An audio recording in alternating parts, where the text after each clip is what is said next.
नमस्कार श्रोते हो, परमात्मा साई भक्तिसार साईमनी 891 चॅनलमध्ये तुमचं सर्वांचं मी स्वागत करीत आहे। जर आपल्यापैकी या चॅनलवरती कोणी नवीन असाल तर चॅनल सबस्क्राईब करा, जेणेकरून मी जसजसे नवनवीन व्हिडिओ अपलोड करीत जाईन तसे नवीन व्हिडिओचे नोटिफिकेशन तुमच्या मोबाईलवरती येत राहतील व तुम्ही ते पाहू ऐकू शकता। तसेच व्हिडिओ आवडला तर लाईक करा, शेअर करा आणि कमेंट बॉक्समध्ये ओम श्री स्वामी समर्थ असं द्या। आपण ह्या व्हिडिओमध्ये श्री स्वामी चरित्र सारामृतमधील अध्याय 9 शंकरावांचे मरण टाळले हा अध्याय चालू करत आहोत। प्रथमतः मी श्री स्वामी समर्थांना प्रार्थना करतो की हा अध्याय ऐकण्यासाठी आपण यावे। ओम श्री स्वामी समर्थ महाराज की जय। अध्याय 9 शंकरावांचे मरण टाळले। श्री दत्तात्रेयांच्या आदेशानुसार शंकरराव ही अक्कलकोटास आले। तिथे येणारा भक्त समुदाय, स्वामीच्या चरणी लोकांची असणारी भक्त लोकांची गर्दी पाहून त्यांना आपल्याला स्वामीचे दर्शन कसे होणार ह्याची चिंता लागली। तेव्हा शंकररावांनी स्वामीची सेवेकरी कोण ह्याची माहिती गोळा केली। त्यात त्यांना सुंदराबाईचे नाव समजले। त्यांनी तिची भेट घेतली, तिला आपली समस्या निवेदन केली आणि जर स्वामी भेट त्यांची कृपा करून दिली तर तिला काही रक्कम देण्याचेही कबूल केले। तिने खरोखरच दुसऱ्या दिवशी शंकररावांना स्वामीच्या पुढ्यात नेले। इतकेच नाही तर त्यांची समस्याही स्वामींना सांगून त्यांना शंकररावांना या संबंध बाधेतून मुक्त करा अशी विनंती केली। त्याबरोबर महाराज शंकररावांना सोबत घेऊन शेख नूर बाबाच्या दर्ग्याकडे निघाले। वाटेत येऊन लोकांची दफनभूमी लागली। तिथे येताच महाराज हे तिथले एका नव्या खाचेत स्वतः जाऊन झोपले। त्या कृतीतून त्यांनी शंकररावांचे मरण टाळले। शंकरा, तुझे मरण आम्ही चुकवले रे अशी त्यांना ग्वाही देखील दिली। तेव्हा कृतज्ञपूर्वक शंकररावांनी त्याच दिवशी फकीरांना खाना दिला आणि दर्ग्यावर एक चादर चढवली। पुढे स्वामींनी त्यांना कडुलिंब रसात मिरी वाटून ते औषध पोटात घ्यायला लावले। त्या औषधाने त्यांचे पूर्णपणे व्याधी निवारण झाले। पुढे ह्या शंकररावांनी स्वामी सेवेचा एक भाग म्हणून भक्तांच्या सोयीसाठी अक्कलकोट येथे एक मठ उभारला। त्याचेच नाव राजे रायन मठ होय। 9वा अध्याय। श्री गणेशाय नमः। श्री सरस्वती नमः। श्री स्वामी समर्थ महाराज की जय। घरोघरी स्वामी कीर्तने नित्य होती, ब्राह्मण भोजने स्वामी नामाची जपध्यानी अखंडित चालती। दिगंतरी गाजली ख्याती, कामना धरुणी चित्ती, बहुत लोक दर्शना येती अक्कलकोट नगरात। ब्राह्मण क्षत्रिय वैशाधिक क्षुद्र आणि अनामिक, पारसी यवन भाविक दर्शना येते धावनी। यात्रेची गर्दी भारी, सदा आनंदमय नगरी, साधू संत ब्रह्मचारी फकीर संन्यासी येती पै। किती वर्णावे महिमान, जेथे अवतरले परब्रह्म ते नगरी, वैकुंठ धाम प्रत्यक्ष भासू लागली। असो आयशा नगरात शंकरराव प्रवेशत, आनंदमय झाले चित्त समाधान वाटली। यात्रेची झाली दाटी, कैसी होईल स्वामी भेटी हे चिंता उपजली पोटी, मग उपाय योजिला। जे होते स्वामी सेवक त्यात सुंदराबाई मुख्य, स्वामी सेवा सगळी तिच्या हस्ते होत असे। त्याची घेऊन गाठी, शंकरराव सांगती गोष्टी करून द्याल स्वामी भेटी, तरी उपकार होतील।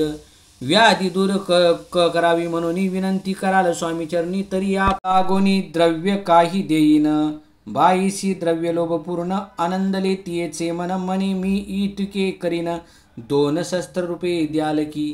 ते म्हणते बाईसी इतके कार्य जरी करीसी, तरी 10 शस्त्र रुपयासी देईन सत्यवचन हे। बाई विस्मित झाली अंतरी, ती म्हणे हे सत्य जरी, तरी उदक घेऊन करी संकल्प आपण सोडावा। शंकरराव तसे करीती, बाई आनंदिली या चित्ती, म्हणे मी प्रार्थून या स्वामी प्रती कार्य आपुले करीन। मग एके दिवशी यती बैसले होते आनंदव्रती, शंकरराव दर्शन घेती भाव चित्ती विशेष।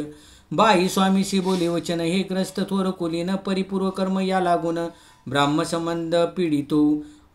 तरी आता कृपा करून मुक्त करावे व्याधीपासून, यायसे ऐकता वरदानी समर्थतेतून उठली। चालले गावाबाहेर आले शेख नुराचे दर्ग्यावरी, शंकरराव ही बरोबरी त्या स्थळी पातली। यवन स्मशान भूमीत आले येथे राजत्वरित, एका नूतन खाचेत निजले छाटी टाकोनी। सेवेकरी शंकररावासी म्हणती लीला करुणायसी, चुकविल तुमच्या मरणाशी निश्चय मानसी धरावा। काही वेळ गेल्यावरी उठली समर्थाची स्वारी, शेख नुराचे दर्ग्यावर येऊन पुढे चालले। शंकरावे त्या दिवशी खाना दिला फकीरांसी, आणि शेख नूर दर्ग्यासी एक कफनी चढवली। मग काही दिवस लोटत स्वामी राजा आज्ञापित बारीक वाटून निंबपत्र 10 मिरे त्यात घालावी ते घ्यावे हो औषध तेने जाईल ब्रह्मसंबंध झाला स्वामी राजवैद्य व्याधी फळी आपणची स्वामी वचनी धरुणी भाव औषध घेती शंकरराव तयाशी आला अनुभव 10 दिवस लोटले प्रकृतीशी आराम पडला राव गेले सोनगराला काही मास लोटता तयाला ब्रह्मसमर्थी सोडली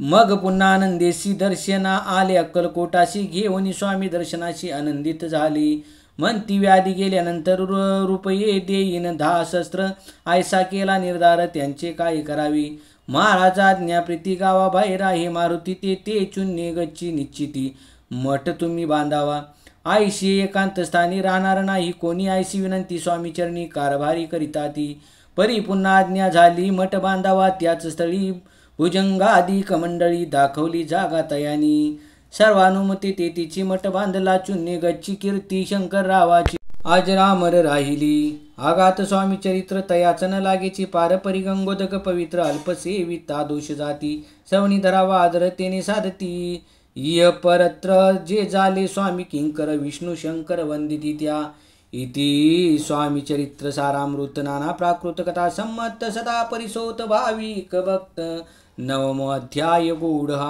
श्री स्वामी चरणार्पणमस्तु श्रीरस्तु शुभवंतु पुंडलिकावृत श्री ज्ञानदेव तुकाराम पंढरीनाथ महाराज की जय गोपाल कृष्ण महाराज की सांब शिवारण महादेव कैलासपती श्रोत्यांनो ह्या अध्यायाची फलश्रुती या अध्यायाच्या वाचनाने उपासकाच्या हातून परोपकार पुण्यकर्मे दानधर्मे इत्यादी गोष्टी घडतील व पदरी पुण्य पडेल.